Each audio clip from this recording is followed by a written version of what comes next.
বিসমিল্লাহির রহমানির রহিম। সংগ্রামী সকল ফেসবুক ভাই বোন বন্ধু, বাংলাদেশের বাইরে এই ভিডিওটি যারা দেখবেন, আমার পক্ষ থেকে জানাই সংগ্রামী সালাম, আসসালামু আলাইকুম। আমি বাঘা উপজেলা বিএনপির যে কমিটি হয়েছে এবং যারা কমিটিতে এসছেন, যারা কমিটিতে আসতে পারেননি, তাদের সবার ক্ষেত্রেই এই কথাগুলো, কিছু কথা আমি আপনাদের সামনে শেয়ার করতে চাই। সেটা কথাগুলো হলো এই যে আপনি কমিটিতে থাকলেন না, এটা বড় কথা নয়।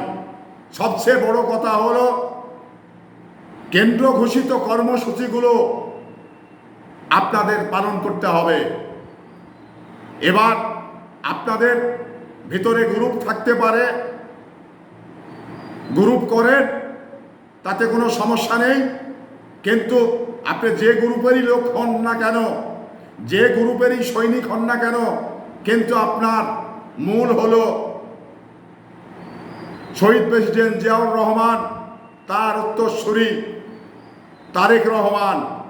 তারেক রহমানের কথায় এই জাতীয়তাবাদী দল সুসংগঠিত এবং ধারাবাহিকভাবে তার কথাতেই কর্মসূচিগুলো পালন করা হয়।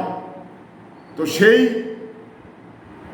ধারাবাহিকতায় আমরা বাঘা থানা নেতৃবৃন্দ আমাদের যখন যে কর্মসূচিগুলো আসবে, সে কর্মসূচিগুলো আমাদের পালন করতে হবে। আপনি আলাদা গ্রুপ করছেন, আপনি কমিটিতে নেই, তাই বলে আপনি কর্মসূচি করবেন না, এটা কখনো হতে পারে না। কারণ যদি আপনি কর্মসূচি না করেন, তাহলে জননেতা তারেক রহমানের কথা আপনি মানলেন না। আপনাকে জননেতা তারেক রহমানের কথাতেই আপনি যার সঙ্গেই প্রোগ্রাম করুন না কেন, আপনাকে প্রোগ্রাম করতে হবে, প্রোগ্রামে অ্যাটেন্ড করতে হবে। আপনি কমিটি হবেন, সভাপতি হবেন, সেক্রেটারি হবেন, আপনি হন, তাতে আমাদের কোনো আপত্তি নেই। কিন্তু এই রাজপথে থেকে আপনাদের দলকে এগিয়ে নিয়ে যেতে হবে, আন্দোলনটাকে ত্বরান্বিত করতে হবে। আন্দোলন ছাড়া এই বিএনপির সম্মুখে কোনো বিকল্প রাস্তা নেই। আন্দোলন করে এই সরকারকে ফেলে দিতে হবে। এই ভোটারবিহীন সরকার, ভোট ছাড়াই সরকার, এই সরকারকে আন্দোলন করে যদি আপনারা ফেলতে না পারেন, তাহলে আরও কিছুদিন আপনাদের সামনে এই নির্যাতন নিপীড়ন সহ্য করেই চলে যেতে হবে। কোনো সদস্য যদি মনে করেন যে আমার আওয়ামী লীগের ভাই আছে, চাচা আছে, আমি আন্দোলনে যাব না, আমার কোনো কিছু মামলা হামলা হবে না, এটা ভুল করবেন। কারণ আওয়ামী লীগ কখনো ছাড় দিতে জানে না, কখনো ছাড় দেয় না। তাদের লক্ষ্য একটাই, সেই লক্ষ্য থেকে আপনি কখনো বাদ যাবেন না। তাই আপনাকে যে গ্রুপই করেন না কেন, তারেক রহমানের কর্মসূচিতে আপনাকে যোগদান করতে হবে, কর্মসূচি বাস্তবায়ন করতে হবে। যখন যে কর্মসূচি জননেতা তারেক রহমান ঘোষণা করবেন, তখনই কিন্তু আপনাকে সাড়া দিতে হবে। আপনি কমিটিতে যেতে পেরেছেন কি পারেন নাই, এটা বড় কথা নয়। এটা রাগ করে আপনি পাশানো থাকবেন, তাহলে আগামীতে আপনার জন্য লস পয়েন্ট তৈরি হবে।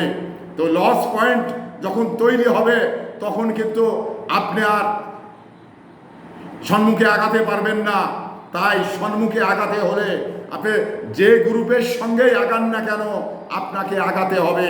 ঘরে বসে কোনো জননেতা তারেক রহমান বলেছেন, ঘরে বসে কোনো পদ হবে না। পদবি নিতে হলে রাজপথে থাকতে হবে, সংগ্রাম করতে হবে। সংগ্রামের মধ্য দিয়েই এই ফ্যাসিস্ট সরকারকে পতন করে নির্বাচিত একটি সরকার বাংলাদেশে প্রতিষ্ঠিত করতে হবে। এই সরকার স্বাধীনতা এই সরকারের কাছে নিরাপদ নয়। এই বাংলাদেশ এই সরকারের কাছে নিরাপদ নয়। এই সরকার হলো দুর্বৃত্তায়নের সরকার। এই সরকারকে ফেলে দিয়ে বাংলাদেশটা দুর্বৃত্তের হাত থেকে রক্ষা করতে হবে, স্বাধীনতা সার্বভৌমত্বকে রক্ষা করতে হবে।